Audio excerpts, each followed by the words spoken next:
Hi friends, welcome back to my channel. ಮುದುಕ ಯಜಮಾನನಿಗೆ ಸೇವೆ ಮಾಡುತ್ತಿದ್ದ ಮನೆಯ ಕೆಲಸದ ಸುಮಾ ತನ್ನ ಸೆರಗನ್ನು ಜಾರಿಸಿ ಅವರ ಜೊತೆ ಸಂಬಂಧ ಬೆಳೆಸಿಕೊಳ್ಳುತ್ತಾಳೆ.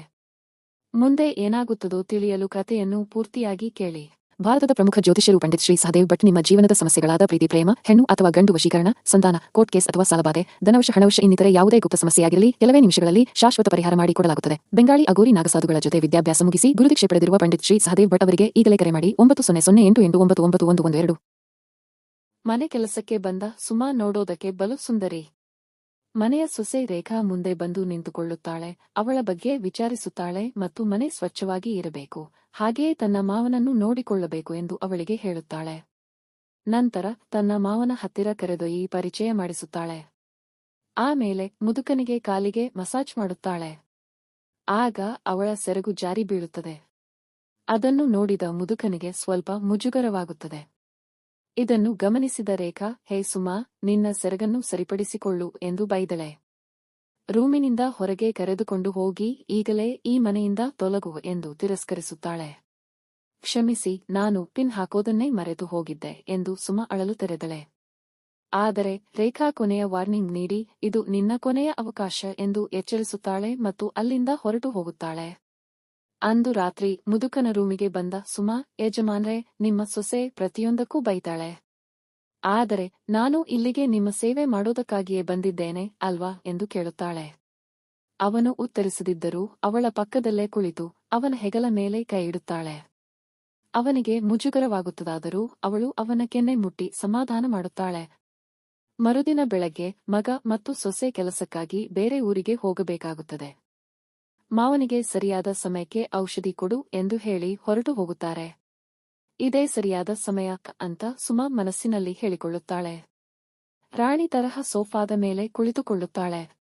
ನಂತರ ಮುದುಕನಿಗೆ ಅಯ್ಯೋ, ಈಗ ನೀನು ಸ್ನಾನ ಮಾಡೋ ಸಮಯ ಎಂದು ಹೇಳಿ ಸ್ನಾನಗೃಹಕ್ಕೆ ಕರೆದುಕೊಂಡು ಹೋಗುತ್ತಾಳೆ. ಸ್ನಾನ ಮಾಡಿಸುತ್ತಾ ಅವನ ಜೊತೆ ಸರಸಾಡಲು ಪ್ರಾರಂಭಿಸುತ್ತಾಳೆ. ಈಗಲೇ ಕಾಲಿಂಗ್ ಬೆಲ್ ಆಗುತ್ತದೆ. ಬಾಗಿಲು ತೆರೆಯಲು ಹೋದಾಗ ಅವಳ ಅಣ್ಣ ಬಂದಿರುತ್ತಾನೆ. ಇಲ್ಲಿ ಏನಾಗಿದೆ ಎಂದು ಅವನು ಅನುಮಾನಪಟ್ಟು ಒಳಗೆ ನಡೆದು ಬರುತ್ತಾನೆ. ಮುದುಕ ಮತ್ತು ಸುಮಾ ನಾನಾ ಹಂಗುಗಳಲ್ಲಿ ತೊಡಗಿರುವುದನ್ನು ಗಮನಿಸಿ, ನನಗೆ ಎಲ್ಲ ಚೆನ್ನಾಗಿ ಅರ್ಥವಾಗಿದೆ. ನನ್ನ ಮನೆಗೆ ನಿನ್ನನ್ನು ಸೇರಿಸೋದಿಲ್ಲ ಎಂದು ಕೋಪದಿಂದ ಹೇಳುತ್ತಾನೆ. ಇರೋನೊಬ್ಬ ಅಣ್ಣ, ಅವನು ನನ್ನನ್ನು ಬಿಟ್ಟು ಹೊರಟು ಹೋದ. ಅಯ್ಯೋ, ನಾನು ಒಂಟಿಯಾಗಿ ಬಿಟ್ಟೆ. ಕಣ್ಣೀರು ಹಾಕ್ತಾಳೆ. ನೀನು ಇಲ್ಲೇ ಇರು, ನಿನ್ನ ಅಣ್ಣ ಖಂಡಿತ ವಾಪಸ್ ಬರ್ತಾನೆ ಅಂತ ಮುದುಕ ಹೇಳ್ತಾನೆ. ನನ್ನ ಮರ್ಯಾದೆನೇ ಹೊರಟು ಹೋಯ್ತು. ನನ್ನನ್ನು ಈಗ ಯಾರು ಮದುವೆ ಆಗ್ತಾರೆ ಅಂತ ಹೇಳ್ತಾಳೆ.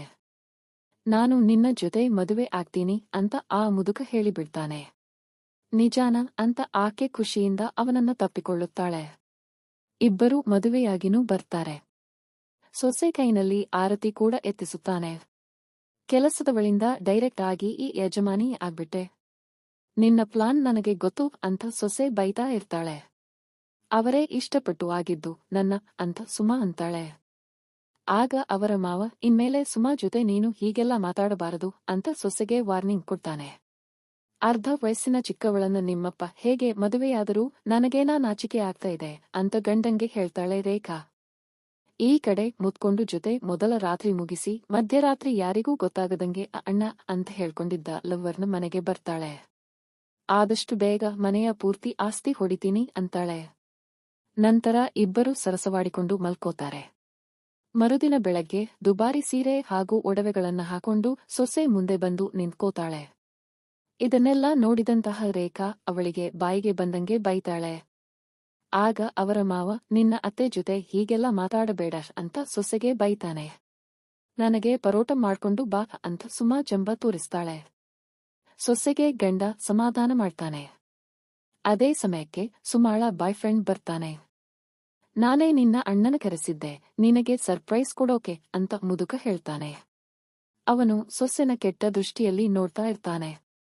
ಅಂದು ಸಂಜೆ ನೋಡಿದ್ರ ಅವನು ಹೇಗೆ ನೋಡ್ತಾ ಇದ್ದ ನನ್ನನ್ನ.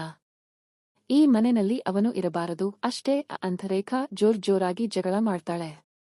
ಅದನ್ನ ಕೇಳಿಸಿಕೊಂಡಂತಹ ಸುಮಾ, ಇರೋನೊಬ್ಬ ಅಣ್ಣ, ಅವನು ಇಲ್ಲೇ ಇರ್ತಾನೆ ಅಂತ ಅವಳು ಕೂಡ ಗಲಾಟೆ ಮಾಡ್ತಾಳೆ. ನಂತರ ಅವಳು ನಾಟಕ ಕೂಡ ಮಾಡ್ತಾಳೆ. ಆಗ ಅವರ ಮಾವ ಸೊಸೆಗೆ ಕ್ಷಮೆ ಕೇಳೋದಕ್ಕೆ ಹೇಳ್ತಾರೆ.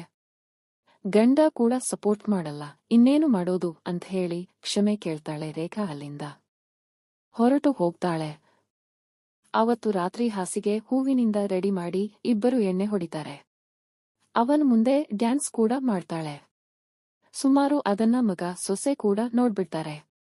ಅವನು ಚೆನ್ನಾಗಿ ಟೈಟ್ ಆದ್ಮೇಲೆ, ನೋಡಿ, ನಿಮಗೇನಾದ್ರೂ ಆಗ್ಬಿಟ್ರೆ ನನ್ನ ಗತಿ ಏನು? ನನ್ನನ್ನ ಇವರಿಬ್ಬರು ಸೇರ್ಕೊಂಡು ಆಚೆನೇ ಹಾಕ್ಬಿಡ್ತಾರೆ. ಅದಕ್ಕೆ ಈ ಮನೆ ಆಸ್ತಿನೆಲ್ಲ ನನ್ನ ಹೆಸರಿಗೆ ಮಾಡಿಕೊಟ್ಟು ಬಿಡಿ. ನಿಮ್ಮ ಮಗ ಸೊಸೆನ ಚೆನ್ನಾಗಿ ನೋಡ್ಕೊಳ್ತೀನಿ ಅಂತಾಳೆ ಸುಮಾ. ನಂತರ ಪೇಪರ್ಸ್ ತಂದು ಅದಕ್ಕೆ ಸಹಿ ಕೂಡ ಮಾಡಿಸ್ಕೊಳ್ತಾಳೆ. ನನ್ನ ಚಿಂತೆಯಿಂದ ಮುಕ್ತ ಮಾಡಿ ಅಂತ ಹೇಳ್ತಾಳೆ. ನಶೆಯಲ್ಲಿ ಇದ್ದ ಮುದುಕ ಸಹಿ ಕೂಡ ಮಾಡ್ಬಿಡ್ತಾನೆ. ಮಧ್ಯರಾತ್ರಿ ಆ ಪತ್ರನ ಬಾಯ್ಫ್ರೆಂಡ್ಗೆ ತೋರಿಸ್ತಾಳೆ. ಅವಳನ್ನ ಫಾಲೋ ಮಾಡ್ಕೊಂಡು ಬಂದಿದ್ದಂತಹ ಮಗ ಬಂದು ಅಲ್ಲಿಂದ ನೋಡಿ ಓಡೋಗೋಕೆ ಹೋಗ್ತಾನೆ. ಅದನ್ನ ನೋಡಿದಂತಹ ಇವರಿಬ್ಬರು ಅವನನ್ನ ಹಿಡ್ಕೊಂಡು ಬಿಡ್ತಾರೆ. ಎಲ್ಲಾ ಕೇಳಿಸಿಕೊಂಡು ಬಿಟ್ಟು, ಇವಾಗ ಓಡಿ ಹೋಗ್ತಾ ಇದ್ದೀಯಾ ಅಂತ ಕಪಾಳಕ್ಕೆ ಬಂದು ಹೊಡಿತಾಳೆ ಸುಮಾ. ಅಪ್ಪನ ಖುಷಿಗೋಸ್ಕರ ಇಷ್ಟು ದಿನ ಸುಮ್ನಿದ್ದೆ, ನಿಮ್ಮನ್ನು ಮಾತ್ರ ಬಿಡೋದಿಲ್ಲ ಅಂತಾನೆ. ತಕ್ಷಣ ಅವನನ್ನ ಅವನ ಕತೆನೇ ಮುಗಿಸಿಬಿಡ್ತಾರೆ. ಅವನ ಬಾಡಿನ ಎಲ್ಲೋ ದಾರಿಲಿ ಬಿಟ್ಟು ಬಂದ್ಬಿಡ್ತಾರೆ. ಬಳಿಕ ಪತ್ನಿ ರೇಖಾ ಮನೆಯೆಲ್ಲ ಗಂಡನಿಗಾಗಿ ಹುಡುಕ್ತಾಳೆ. ಮಾವನಿಗೆ ಕೇಳಿದಾಗ, ಇಲ್ಲೇ ಎಲ್ಲೋ ಹೋಗಿರಬೇಕು ಬಿಡಮ್ಮ ಅಂತಾನೆ. ಸುಮಾ ಬಾಯ್ಫ್ರೆಂಡ್ ಕೂಡ ಎಲ್ಲೂ ಸಿಗಲಿಲ್ಲ ಅಂತ ಹುಡುಕೋತರ ನಾಟಕ ಮಾಡಿ ವಾಪಸ್ ಬರ್ತಾನೆ. ಅದೇ ಸಮಯಕ್ಕೆ ಪೊಲೀಸ್ನವರು ಬರ್ತಾರೆ. ನಿಮ್ಮ ಮಗನ ಬಾಡಿ ಸಿಕ್ಕಿದೆ ಅಂತ ಹೇಳ್ತಾರೆ. ಅದನ್ನ ಕೇಳಿ ರೇಖಾ ಮೂರ್ಛೆ ಹೋಗ್ಬಿಡ್ತಾಳೆ. ಅವರಿಗೆ ಆಕ್ಸಿಡೆಂಟ್ ಆಗೋಗಿದೆ ಅಂತ ಅನಿಸ್ತಾ ಇದೆ ಅಂತ ಪೊಲೀಸ್ನವರು ಹೇಳಿ ಅಲ್ಲಿಂದ ಹೊರಟು ಹೋಗ್ತಾರೆ. ಸುಮಾ ಮುಖದಲ್ಲಿ ಒಂಥರ ವ್ಯಂಗ್ಯವಾಗಿ ನಗು ಮೂಡುತ್ತೆ. ನಂತರ ಡಾಕ್ಟರ್ ಚೆಕ್ ಮಾಡಿದಾಗ ನಿಮ್ಮ ಸೊಸೆ ತಾಯಿ ಅಂತ ಹೇಳ್ತಾರೆ. ಮಾವನಿಗಂತೂ ಸಿಕ್ಕಾಪಟ್ಟೆ ಖುಷಿಯಾಗುತ್ತೆ. ಆದರೆ ಸುಮಾ ಮುಖದಲ್ಲಿ ಬೇಜಾರು ಕಾಣಿಸುತ್ತೆ. ಮರುದಿನ ಸಾವಿನ ದುಃಖದಲ್ಲಿ ಇದ್ದಾಗ, ಈ ಮಗು ಹುಟ್ಟಿದ್ರೆ ನೀನು ಬರೆಸಿಕೊಂಡಿರೋ ಆಸ್ತಿ ನಿನಗೆ ಸಿಗೋದು ಅನುಮಾನ ಅಂತ ಸುಮಾಳ ಬಾಯ್ಫ್ರೆಂಡ್ ಹೇಳ್ತಾನೆ. ಆ ಮಗುನೂ ಕೂಡ ಪರಲೋಕಕ್ಕೆ ಕಳಿಸುವಂತಹ ಪ್ಲಾನ್ ಈಗಾಗಲೇ ರೆಡಿ ಇದೆ ಅಂತ ಹೇಳ್ತಾಳೆ ಸುಮಾ. ಮರುದಿನ ಮೆಟ್ಟಿಲಿಗೆ ಹಗ್ಗ ಕಟ್ಟಿಬಿಡ್ತಾರೆ. ಆಗ ಸೊಸೆ ರೇಖಾ ಎಡವಿ ಬಿದ್ದು ಹೋಗ್ಬಿಡ್ತಾಳೆ. ತಕ್ಷಣ ಡಾಕ್ಟರ್ಗೆ ಕರೆಸಿ ಚೆಕ್ ಮಾಡಿಸ್ತಾರೆ. ರೇಖಾ, ನಿಮ್ಮ ಮಗು ಚೆನ್ನಾಗಿದೆಯಾ? ಏನು ತೊಂದರೆ ಇಲ್ವಾ? ನನ್ನ ಮಗುಗೆ ಏನಾದ್ರೂ ಆದ್ರೆ ನಾನು ಖಂಡಿತ ಬದುಕೋದಿಲ್ಲ ಅಂತ ರೇಖಾ ಹೇಳ್ತಾ ಇರ್ತಾಳೆ.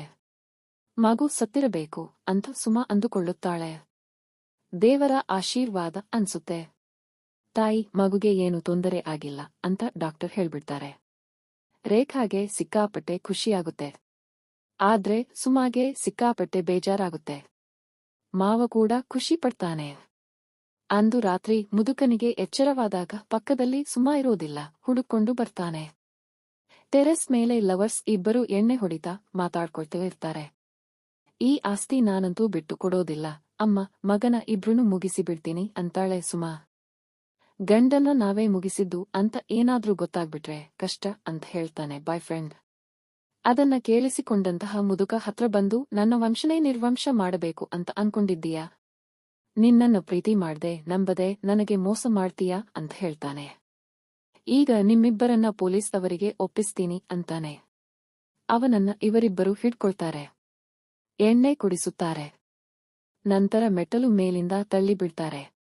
ಬೆಳಗ್ಗೆ ಸೊಸೆ ಮಾವನ ಶವ ನೋಡಿ ಗೋಳಾಡ್ತಾಳೆ. ಸುಮಾ ಅಳೋ ನಾಟಕ ಕೂಡ ಮಾಡ್ತಾಳೆ. ಮರುದಿನ ಲವರ್ಸ್ ಇಬ್ಬರು ರೂಮಲ್ಲಿ ಸರಸ ಆಡ್ತಿರುವಾಗ ಅವರ ಮಾತುಗಳು ರೇಖಾ ಕಿವಿಗೆ ಬೀಳುತ್ತೆ. ತಕ್ಷಣ ಅವಳು ಪೊಲೀಸ್ ಅವರಿಗೆ ಕರೆ ಮಾಡಿ ನಂತರ ಅವರ ರೂಮ್ಗೆ ನುಗ್ತಾಳೆ. ಓಹೋ, ನೀವೇ ಇಬ್ಬರು ಅಣ್ಣ ತಂಗಿ ಅಲ್ವಾ? ಈ ರೀತಿ ಇದ್ದೀರಾ ಅಂತ ಕೇಳ್ತಾಳೆ. ನಿಜ ಹೇಳಿ, ನೀವೇ ತಾನೇ ನಮ್ಮ ಮಾವನ ಕೊಲೆ ಮಾಡಿದ್ದು ಅಂತ ಕೇಳ್ತಾಳೆ.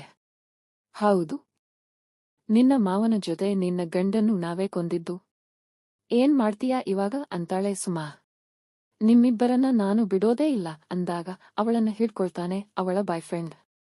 ಇವಳಿಗೆ ಹಾಲಲ್ಲಿ ವಿಷ ಹಾಕಿ ಕುಡಿಸಿಬಿಡೋಣ ಅಂತ ಹಾಲು ತರ್ತಾಳೆ. ಕುಡಿಸುವಾಗ ಅದನ್ನ ರೇಖಾ ಬೀಳಿಸಿಬಿಡ್ತಾಳೆ. ಆಗ ರೇಖಾಳನ್ನ ಸುಮಾ ಹಿಡ್ಕೋತಾಳೆ. ಅವನ ಬಾಯ್ಫ್ರೆಂಡ್ ರಾಡಿನಿಂದ ಹೊಡೆಯೋದಕ್ಕೆ ಹೋಗ್ತಾನೆ. ಅದೇ ಸಮಯಕ್ಕೆ ಪೊಲೀಸ್ ಅವರು ಬಂದು ಅರೆಸ್ಟ್ ಮಾಡ್ಕೊಂಡು ಕರ್ಕೊಂಡು ಹೋಗ್ತಾರೆ. ಪೊಲೀಸ್ ಅವರಿಗೆ ರೇಖಾ ಧನ್ಯವಾದ ತಿಳಿಸುತ್ತಾಳೆ. ಧನ್ಯವಾದಗಳು ವೀಕ್ಷಕರೇ. ಕತೆ ಬಗ್ಗೆ ನಿಮ್ಮ ಅನಿಸಿಕೆ ಕಾಮೆಂಟ್ ಮಾಡಿ.